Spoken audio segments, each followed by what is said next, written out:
আসসালামু আলাইকুম। সবাই কেমন আছেন বন্ধুরা? আবার একটা নতুন ভিডিও নিয়ে আপনাদের মাঝে আসলাম। আসলে আমি যেভাবে মাছ রান্না করি সেই রেসিপিটা আজকে আপনাদের সাথে শেয়ার করব। আমি সব মাছই এইভাবে ভুনা করি। তো ভিডিওটা শেষ পর্যন্ত দেখবেন, অবশ্যই রান্নাটা ভালো লাগবে। তো আমি সাধারণত মাছ এভাবে রান্না করে থাকি। প্রথমে মাছটাকে একটু হালকাভাবে ভেজে নেই, তারপরে অন্য একটা কড়াইতে পেঁয়াজের পরিমাণটা একটু বেশি রাখি, যেহেতু মাছ ভুনা করি। পেঁয়াজ আর কয়েকটা কাঁচামরিচ দিয়ে একটু নেড়েচেড়ে বাদামি রং হয়ে আসলে এখানে আদা বাটা আর রসুন বাটা দিব। দিয়ে একটু হালকা করে কষিয়ে নিয়ে এর মধ্যে দিয়ে দেব এক এক করে।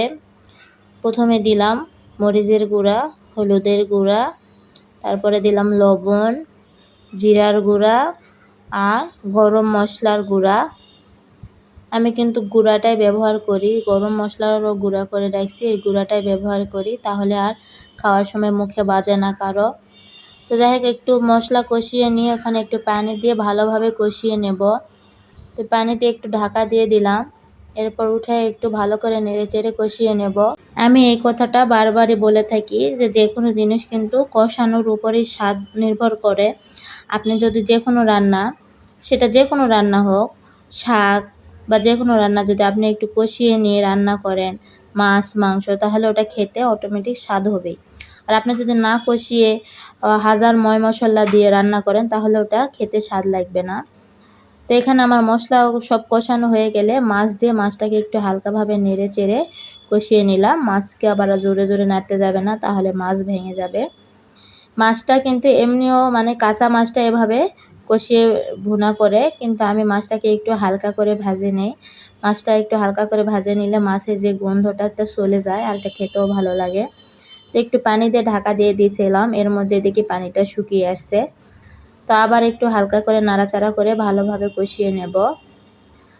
মাছটা যদি একটু হালকাভাবে ভাজিয়ে রান্না করা হয়, সেই রান্নাটা অনেক বেশি মজা থাকে।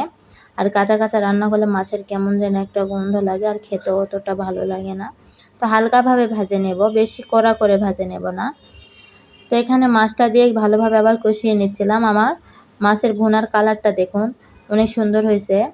আমি আবার ঝাল একটু বেশি দেই, আগে অনেক ঝাল কম খাইতাম।